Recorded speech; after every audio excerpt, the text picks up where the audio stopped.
No. No. No. No. No. They are not ready for this. Hello, ladies and gentlemen. Welcome. I know this is a bit of a new one, a bit weird. I've been away for 5 months, but yeah, a lot's been happening. In order for you to understand what I'm really hoping to achieve on YouTube, I kind of need to tell you a bit about my story, and that I'm hoping will give you an explanation as to why I do a lot of the things I do, the way I react to certain things. And I know I have a lot of personal growth to go through, but I'm hoping you'll be there with me and we can kind of get to know each other a bit better through this. Now, this video isn't gonna go in depth like who asked for your life story kind of situation. I'm just gonna put some bullet points out there of like the step-by-step that has led me to here today. As you can see, I'm a little bit nervous, but essentially, if you are interested in some actual storytime videos on specific points in my life and how I went around it, so to speak, I don't know the terminology you would use, let me know in the comments and I will emphasize more on that specific bullet point, so to speak. In terms of my plan on YouTube, what's coming next, if you're interested, if you're really interested, I hope you'll listen to the full story before we get to that. Another reason I'm actually doing this is essentially I want to use YouTube to basically document my life, and I know that seems very vain and selfish, but for me it's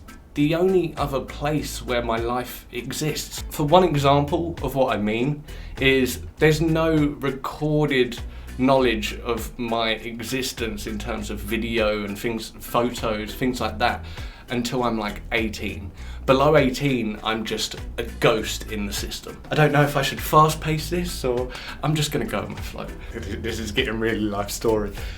0 to 4, I was with my real mum, who is a bit of an alcoholic, married alcoholics, heroin addicts, very back and forth, domestic, violent. I had multiple stepdads. I can give you tons of stories if you want on all of the bits I'm going to mention, as I said, but for now, just bullet points. So at 4 years old, after multiple police encounters and everything, eventually I got taken into foster care. Now, between the ages of 4 and 7, I was chucked around about 24 homes. I don't remember all of them. We documented it later on. I went through some very weird experiences. Fortunately, I did go through one very weird sexual experience, which I shouldn't have gone through, but fortunately, I never went through any of that like abusive stuff, so I'd never put it on that scale. At 7, I got taken into like a temporary, which is like a 2-year foster care situation. So from 7 to 16, I stayed with this one foster carer. It was temporary for 2 years, and then after 2 years, she decided to keep me on permanent. It's not quite adoption, it's just permanent foster care. All the rules and systems are still in place, which is actually something that prevents foster carers truly being able to treat a foster child like a child. Yeah, so there was a lot of coming and goings of foster brothers, foster sisters. There was a few that settled here and there. I actually put one photo up on screen of pretty much all the final ones. But yeah, at 16, I felt very trapped. In foster care, there's so many systems in place. If you trip over, get a scratch, your foster carer has to fill out loads of paperwork. If anything happens to you, they have to fill out paperwork. So what a lot of foster carers end up doing is they just don't let you go out and experience the world. So at 16, I was ignorant to everything. There was no give or take, there was no conversation. So at 16, I felt very imprisoned and I was like, let me out of this house, I just want to go out and explore the world. I was so ignorant. And at 16, in foster care type situations, they put you into supported housing for a couple of years, up until you're 18. At 18, meh, they don't care. I was in supported housing, which is basically like a flat in a building of flats, and there's like a support worker that monitors, and there's still very strict rules. You're only allowed people over a couple times a week and only a lot of rules. Supported housing, halfway housing, a lot of people call it. Now, during this time, I'd been like completely anti-drugs. I used to be that guy that would kickbox cigarettes out of my friends' mouths and stuff. I kind of forgot to mention, during foster care, I also got into stealing, shoplifting, I will admit this is something that went on until I was about 21. If you want me to talk more on that, the whys, the hows and everything, again, I'll do a video. I don't want to say too much because it's too easy to put judgments on things, and I'm not going to say I'm a good person or anything. I never will after some of the things I've done in my life, but yeah, I wouldn't say I'm an evil person. At about 21, my foster carer turned around and said she didn't want anything to do with me, basically, and told me not to contact the family. So yeah, since then I've basically kind of been very much alone. I didn't know my dad, hadn't had contact with my mum since I was 14. Every contact, it was just like alcohol breath. I remember once I went to my mum's and my stepdad was having heroin addiction withdrawal symptoms, and there was sick all over the house. But I think I was like 10 years old, and I was so ignorant, I just thought he was ill. And I was like, no, I just want to stay with my mum and like my dad, whatever. And my foster mum was like, no, you need to come back. You need to come back. So that's freaking hilarious looking back on it. Essentially between 18 and maybe 23, 24, I was just in and out of homelessness, going through multiple different drug addictions, legal, illegal, and yeah, whenever I bring up my homelessness in posts, a lot of people tend to assume it's in a self-pitying way, but I wear it with a badge of honour, and I just feel like it's helped me a lot. It's shaped who I am, and I won't regret any of that. Freaking hell, when I was 18, I moved into a shared house with my friend, and then one day we got a letter through the door saying that our landlord wasn't paying his mortgage and the council were taking our flat that he owned as basically like payment, as they were claiming it or something. So it was nothing to do with us, and what, 19? I got like £800 a month from work, and I just ended up being homeless, and I didn't have a clue what to do. It was crazy because I went from, like, growing up in school, I was the most bullied kid in my entire school, to the point I spent half of my school life in the special needs room, even though I didn't have special needs. And sorry if that terminology offends anyone, that is literally what we called it at the time. But then when I moved, I was young, I had my own flat, I was working, I had money, I stole alcohol all the time. I became very popular out of nowhere, and I probably let it get to my head too much, I'm not gonna lie. Something that a lot of foster children tend to do is they will try to find family in everyone they meet. Now, I went out with my friend Joel, massive shout out to Joel. He's been really interested in helping me with IRL videos and stuff. He took me out to visit all my old homeless places because I needed to get you guys some footage. At first, I didn't have a clue where to go. So one of the places I went to, I just went up this office building, like the fire exit stairwell is like an outside stairwell. And I just went to the top floor of that, and it was kind of covered. When it rained, my feet would get wet, but I just slept on the floor there. Every now and then I got to couch surf, but I did spend most of my time street homeless. I was never the type of homeless that would sit on the street, ask for money. I used to hide myself. I would go to the disabled toilets, use a flannel to wash myself, clean my teeth. I would go out, visit all my friends. Most of them didn't know for ages. As soon as most people found out, they just, see you later. Just sleeping anywhere I could on rooftops, anywhere that was out the way. Because I was someone that never really had a proper family, I used to take other people in that didn't really have a proper family, and I tried to create my own families of like abandonees, so to speak. It wasn't always great. At some points I had people come in that were just straight up hardcore drug dealers that didn't care about anyone, and I got into a relationship myself. I moved in with her. That didn't end up working out, and I moved out. I've had like about 20 jobs over my lifetime, by the way, and I'm only 30 years old, so that's kind of ridiculous. Most people don't have that in their entire lifetime. So all my jobs are a whole different world of stories.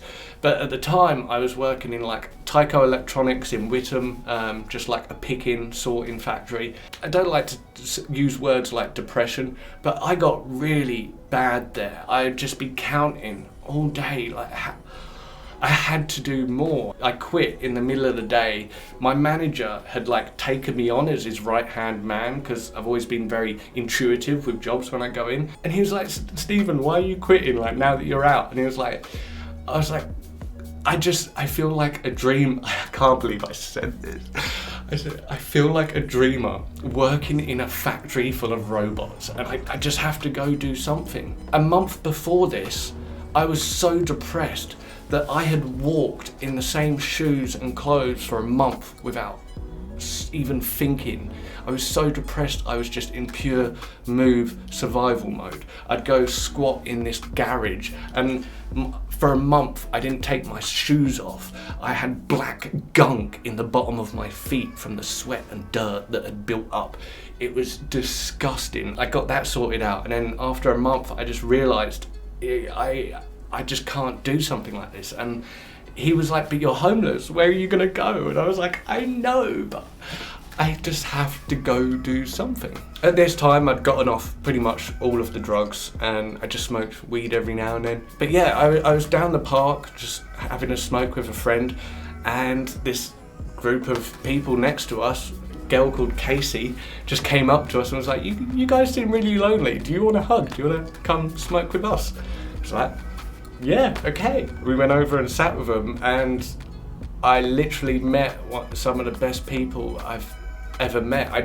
I wasn't open about my homelessness at first, and this group got bigger and bigger and bigger, and it was such an amazing group of people, because the more they found out about the truth about me, like just being a dirty homeless bum basically, the more they didn't care. It was such a heartwarming thing because they were very accepting of me and they allowed me to find a bit of my self-love again. I had no self-love at all. I did get in a bit of trouble at the chest shelter. Once you behave for a certain period of months, they move you into like halfway housing again.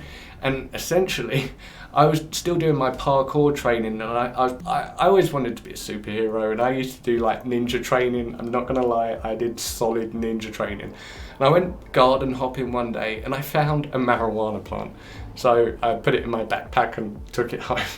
A couple weeks later, the supported housing people found it and I got kicked out of the chest shelter. Completely my fault, like 100%. Chest shelter is an amazing place. And so now, I'm actually homeless while doing college. So I ended up living in Highlands Park for about 9 months to a year. They were so accepting that when I went to go to my homeless state, some of them would come up and join me, like a night out. Sometimes they'd all come and join me, like a party night out. I can't shout out these people anymore. I'd love to get them in my vlogs just to support them in any way I can. There's so many people I haven't mentioned that have helped me, by the way. Couldn't thank certain people enough. Again, there's too many videos to make out of this. But eventually, through them, I discovered philosophy. When I was going through education, philosophy wasn't even a word that had been mentioned. I didn't know of its field, of its subject. I had always been fascinated by the subconscious and conscious mind, psychology, how they interact. I've always had my own theory on how the subconscious and conscious mind work. It's something I really wanted to work on. I just was a bum, never thought I was going to go anywhere. I found out about philosophy and I thought that would be a good middle ground between philosophy, psychology, to work on this type of thesis and how the subconscious works. That's why I have the brain as my image. No, in no way is that to show that I'm intelligent. My life shows that I'm not intelligent. I just like the brain, that's all it is. So I thought I'd go to uni. I didn't have any degrees or anything, so I needed to do a college course. I got a distinction, so I got into the University of Essex to study philosophy, where I absolutely smashed it. I did a few experimental essays to test the education style of the university, and I'd already wasted so much of my life that spending 3-4 years just to get a piece of paper, to me, is something that just wasn't worth it at all. No, I don't care about materialism. I don't care about meritocracy. The only meritocracy I care about is the level of compassion in someone's heart. Now, as I said, I did a few test essays on the university to test them, and they failed all of my tests. So eventually I quit the university. I just didn't think it was good enough. And yeah, so now I'm back at square one, and I do this to myself a lot. So while I was homeless in the woods, I actually met what I would have to refer to as a bit of an angel, a girl called Beth, and we ended up dating, going out, and we moved into a place together in Colchester where I am now. Not the same place, we moved around a few times, and she really helped me. After the university thing failed, we were both like, what am I gonna do now? And I was so zoned into my gaming, and one day we're getting onto the YouTube part now. Maybe I should put a timestamp in. I was playing Black Ops 3, and I noticed all the time with zombie tutorials, they rarely ever went into proper detail. Say for example, you had to go find a riot shield. The riot shield had 3 different parts. Each part had 3 different possible locations it could spawn in. Most YouTubers would just walk into the room where the 3 locations would be and go, it's around here somewhere. I was like, wait, I want to know the specific spots. Let's put this on backwards like I'm actually American. Right, so essentially I was like, wait a minute, I can make better tutorials than like some of these big YouTubers are doing. And I eventually started. I made some of my first videos on really detailed tutorials, showing every single possible variable, the footage of it. This allowed me to grow quite well because it was hard to get my footage seen at first, but people that did find me were like, wow, we're staying. And then I discovered an Easter egg, got shouted out by a ton of YouTubers. Most of the YouTubers were like, his tutorials are OP. Thank you, Mr. Dalek JD, Mr. Ruffle Waffles, Noah J456, you guys. I discovered the Eisendracher second gondola Easter egg. Not the full equation, I accidentally discovered it. Part of my skill is what I think is one of my skills. I'm very good at detailed observation combined with pattern recognition. Those are 2 of my, just growing up in foster care, seeing all these different families, all these different scenarios, I've become very good at observation and pattern recognition. But eventually through time in my videos, that actually ended up being bad because I didn't put enough of my personality into my videos, and what would happen is people just came for the information. That's completely fair enough, that's my own doing. By the way, this is something that I always, throughout everything that's happened in my life, I'll claim everything as my own fault, I'll take my own consequences. Now that detailed information type scenario, that was a good pattern to follow, a good formula for ages. It worked throughout. I did a bit of Fortnite with it, and now I've gone into Apex Legends with it, and a lot of people will know me as an Apex Legends person, or if you are an old person, a Fortnite or a Black Ops player who just so happened to start playing Apex. Most of my recent people will be like, oh, he's an Apex Legends YouTuber. And I think I get a bit iffy about that, because to me, one of the only things I have left in my life is my identity.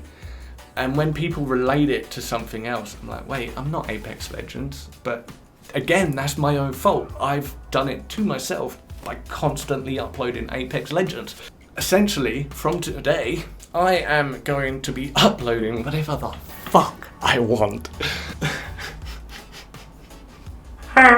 I've made a Reddit, which I haven't looked at in weeks, and I'm dreading because I want to be surprised, like actual responses. So in a couple days, I'm going to check out my Reddit. I'm going to leave it in the description below if you want to go post your own memes or whatever on there.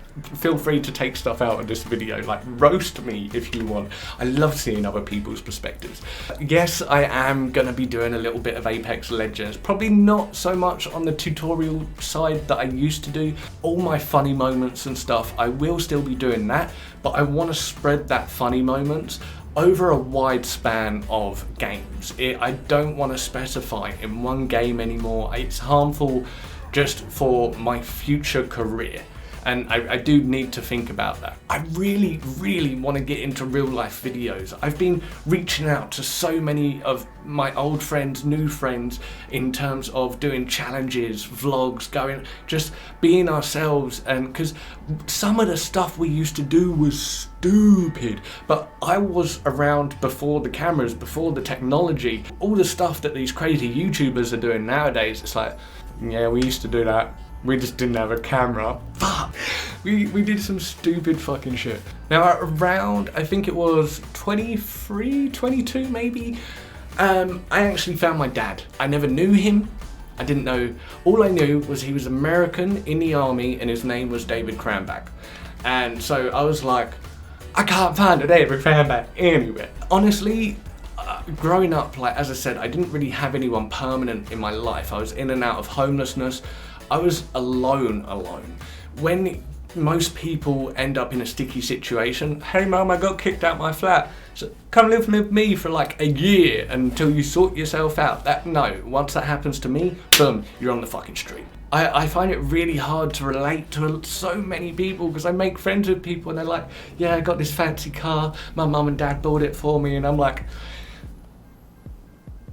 the word privilege gets chucked around like an insult nowadays. I'm just jealous when someone has a mum and dad they can call up because of years of connection. When I found my dad, I want to do a whole separate video on my dad. So let's just say it was one of the most godlike experiences of my existence. Like everything I could have hoped, it was beyond that. And I didn't hope but yeah, I found my dad. So that's a new relationship that we're slowly developing bonds over, but again, it's very long distance. It's hard to get those connection bonds. I was gonna I had all planned to move to America, start my YouTube like proper career over there, but then COVID hit. I was hoping to connect with my family more.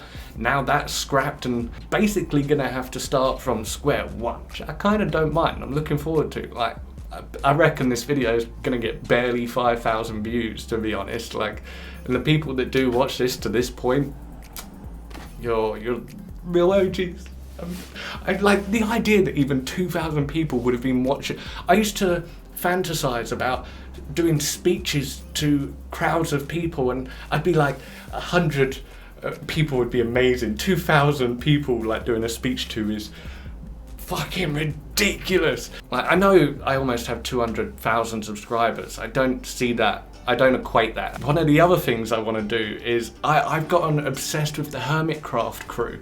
I want to, like, the idea of joining Hermitcraft, yes, that would be lovely. Impossible, 100%, never gonna happen. Even if it was in some kind of field of view, they probably have a backup list of close friends that are asking to join. So no, but I am planning on doing my own little thing because I love the storytelling aspect of funny moments. That's what I love in video games. That's why I got into funny moments so much. It's just with the funny moments videos, it burned me out so much because the captions were ridiculous. The whole video itself I could put together in 2 to 4 hours, but putting those captions on over the top in like the style I did it, that would add 15 hours just for the editing process. It was ridiculous. Oh yeah.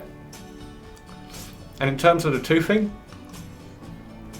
I got mugged 6 days before I became an adult on my 18th birthday, and my teeth got screwed up, and it's been a domino effect since, but I'm working on it. Please, I want my white smile back. People used to say I had an amazing smile. So to conclude, I am gonna be uploading like crazy. It's gonna be a variety of stuff. Get on my Reddit.